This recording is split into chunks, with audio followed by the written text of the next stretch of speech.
সাধারণ মানুষ তাদের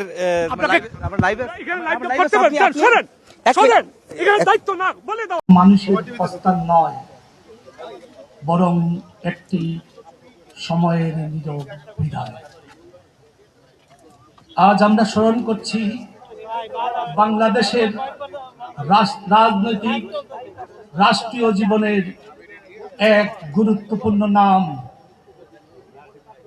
অপরাজয় নেত্রী বেগম খালেদা জিয়া। এই শোক সভা কোন রাজনৈতিক দলের কর্মসূচি নয়, একটি নাগরিক সমাজের পক্ষ থেকে একজন রাষ্ট্রনেত্রীকে স্মরণ করার একটি মানবিক, মর্যাদা সম্পন্ন ও সম্মানজনক উদ্যোগ। বেগম খালেদা জিয়া শুধু একটি রাজনৈতিক পরিচয়ের মধ্যেই সীমাবদ্ধ ছিলেন না, তিনি ছিলেন একাধিকবার নির্বাচিত প্রধানমন্ত্রী, একটি গুরুত্বপূর্ণ গণতান্ত্রিক সময়ের অংশীজন এবং বাংলাদেশের সাংবিধানিক ও রাজনৈতিক ইতিহাসের এক অবিচ্ছেদ্য অধ্যায়।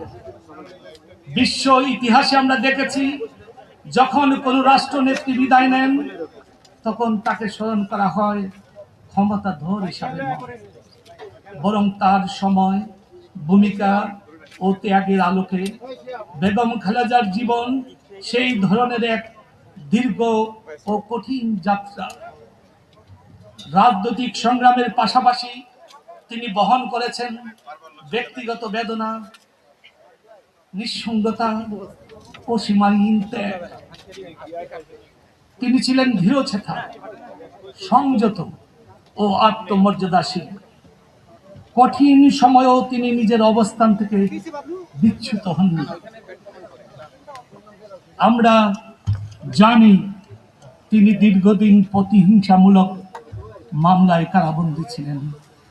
সেই কারাবাস ছিল শুধু একজন ব্যক্তির নয়, তা ছিল একটি গণতান্ত্রিক সময়ের এক গভীর অধ্যায়।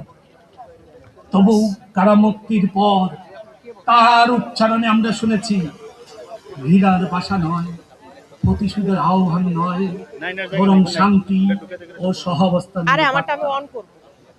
তিনি বলেছিলেন কারামুক্তির পর প্রথম সভায় তিনি বলেছিলেন, ধ্বংস নয়, প্রতিশোধ নয়, প্রতিহিংসা নয়, ভালোবাসা ও শান্তির সমাজ গড়তে হবে। এই বক্তব্য কেবল একটি রাজনৈতিক উচ্চারণ ছিল না, এটি ছিল সমাজ ও রাষ্ট্রের জন্য একটি গভীর নৈতিক আহ্বান। আজকের এই শোক সভায় নাগরিক সমাজের পক্ষ থেকে আমরা সেই আহ্বানকে স্মরণ করছি। সহনশীলতা, ন্যায়বোধ এবং শান্তিপূর্ণ সহাবস্থানের মূল্যবোধকে। পরিশেষে আমরা মরহুমার রুহের মাগফিরাত কামনা করছি। তার পরিবার, স্বজন ও সহকর্মীদের গভীর সমবেদনা জানাচ্ছি। এই শোক সভায় উপস্থিত সকল সচেতন নাগরিকদের প্রতি আমাদের আন্তরিক কৃতজ্ঞতা প্রকাশ করছি। আল্লাহ তার আত্মাকে শান্তিতে রাখুন। ধন্যবাদ।